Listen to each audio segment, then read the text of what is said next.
नमस्कार दोस्तों, स्वागत है आपका अपने चैनल पर। आज हम आपको गौतम बुद्ध की एक प्रेरणादायक कहानी सुनाने जा रहे हैं।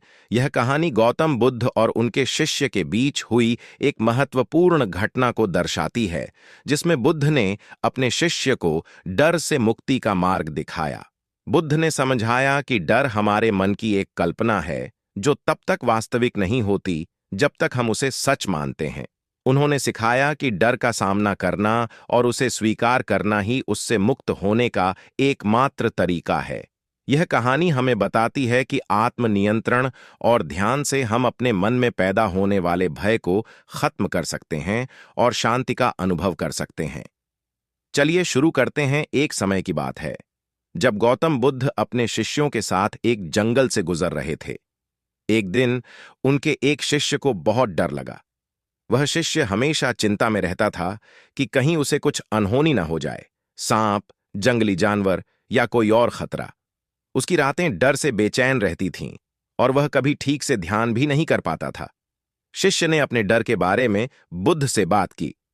बुद्ध ने शांति से कहा, डर हमारे मन की एक रचना है। यह असलियत नहीं, बल्कि हमारी सोच से पैदा होता है। जो चीजें हमें डराती हैं, वे तब तक वास्तविक नहीं होती जब तक हम उन्हें सच नहीं मानते।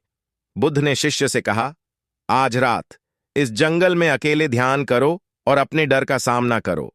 जब तुम ध्यान में बैठोगे, तुम्हें एहसास होगा कि डर सिर्फ एक विचार है, कोई वास्तविकता नहीं। शिष्य ने बुद्ध की बात मानी और अकेले जंगल में ध्यान करने बैठा। शुरू में उसे बहुत डर लगा। हर आवाज, हर झोंका उसे परेशान करने लगा। लेकिन धीरे धीरे उसने ध्यान पर ध्यान केंद्रित किया। उसने अपने मन के विचारों को शांत किया और महसूस किया कि डर सिर्फ उसकी कल्पना थी।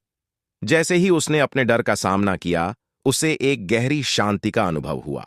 वह समझ गया कि डर को जितना हम सोचते हैं, उससे कहीं अधिक कमजोर होता है। अगली सुबह शिष्य ने बुद्ध के पास जाकर कहा, भगवान, अब मैं समझ गया कि डर को दूर करने का एकमात्र तरीका उसे स्वीकार करना और उसका सामना करना है। बुद्ध मुस्कुराए और कहा, हां, जब तुम डर का सामना करते हो तो वह गायब हो जाता है, जैसे अंधकार के सामने प्रकाश। कहानी से सीख दोस्तों, डर हमारे मन की एक रचना है, जो तब तक हमें सताता है जब तक हम उसका सामना नहीं करते। जब हम साहसपूर्वक अपने डर का सामना करते हैं, तो हमें एहसास होता है कि डर का कोई वास्तविक अस्तित्व नहीं है। अपने डर को नकारने के बजाय उसे स्वीकार करना और उससे पार पाना ही असली मुक्ति है। दोस्तों, अगर आपको यह वीडियो पसंद है तो मुझे लाइक और सब्सक्राइब जरूर कीजिए। मिलते हैं एक दूसरी कहानी के साथ। धन्यवाद।